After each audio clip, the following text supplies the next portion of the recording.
بسم اللہ الرحمن الرحیم۔ السلام علیکم، میں ہوں علی اصغر اور آپ دیکھ رہے ہیں میرا یوٹیوب چینل۔ سپریم کورٹ کا گھیراؤ اور چیف جسٹس کے خلاف ریفرنس، حافظ سعد رضوی کا حکومت سے بڑا مطالبہ۔ اس ویڈیو میں ہم اسی کے متعلق بات کریں گے۔ ناظرین کرام، مبارک ثانی کیس میں جو سپریم کورٹ نے فیصلہ دیا ہے اس کے خلاف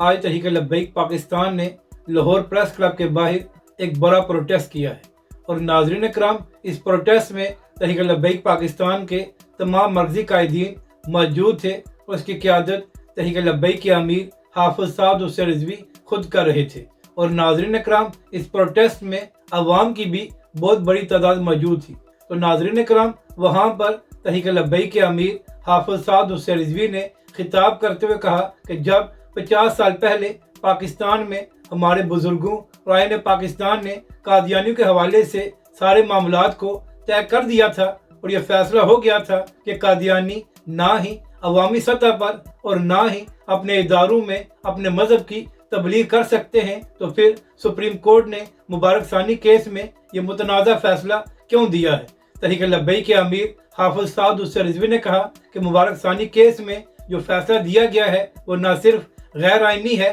بلکہ وہ غیر شرعی ہے، اور تحریک لبیک پاکستان کسی ایسے فیصلے کو قبول نہیں کرتی۔ ناظرین کرام، تحریک لبیک کے امیر حافظ سعد حسین رضوی نے کہا کہ تحریک لبیک پاکستان ختم نبوت کے معاملے پر نہ ہی سمجھوتا کر سکتی ہے اور نہ ہی کمپرومائز ہوگا۔ اس کے بعد تحریک لبیک کے امیر حافظ سعد حسین رضوی نے حکومت سے یہ مطالبہ کیا ہے کہ حکومت چیف جسٹس قاضی فائز عیسیٰ کے خلاف ریفرنس دائر کرے کہ آخر انہوں نے مبارک ثانی کیس میں یہ متنازع فیصلہ کیوں دیا ہے، اور جو معاملہ 50 سال پہلے حل ہو گیا تھا اس کو دوبارہ کیوں چھیڑا گیا ہے۔ ناظرین کرام، تحریک لبیک کے امیر حافظ سعد حسین رضوی نے یہ بھی کہا کہ اگر حکومت نے چیف جسٹس کے خلاف ریفرنس دائر نہ کیا تو اس کے بعد تحریک لبیک پاکستان سپریم کورٹ کا گھیراؤ کرے گی، اور اس کے بعد تحریک لبیک پاکستان کے اور مطالبات بھی ہوں گے۔ یعنی کہ ناظرین کرام، تحریک لبیک کے امیر حافظ سعد حسین رضوی نے